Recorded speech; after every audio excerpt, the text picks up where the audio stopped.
വണ്ടിയുടെ വർക്ക് കഴിഞ്ഞിട്ടുണ്ട്. നമുക്ക് ഇതിൽ ചെയ്തിരിക്കുന്നത് ഓയിൽ ചേഞ്ച്, വാഷിങ്ങും ജനറൽ ചെക്കപ്പും ഫ്യൂൽ അഡിക്റ്റീവ് ആണ്. നമുക്ക് 750 രൂപയാണ് വന്നിട്ടുള്ളത്. അവിടെ ബിൽ കൗണ്ടർ പൈപ്പാണ് കിടച്ചത്. മാഡത്തിന്റെ വണ്ടിയുടെ വർക്ക് കഴിഞ്ഞിട്ടുണ്ട്.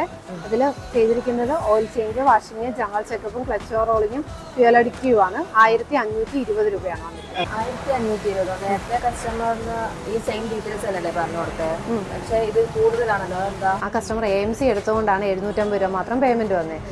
AMC എടുക്കുന്ന കസ്റ്റമർക്ക് നമുക്ക് പെയ്ഡ് സർവീസിന്റെ ചാർജും വരത്തില്ല, അതുപോലെ തന്നെ വാഷിങ്ങിന്റെ പേയ്മെന്റ് വരത്തില്ല.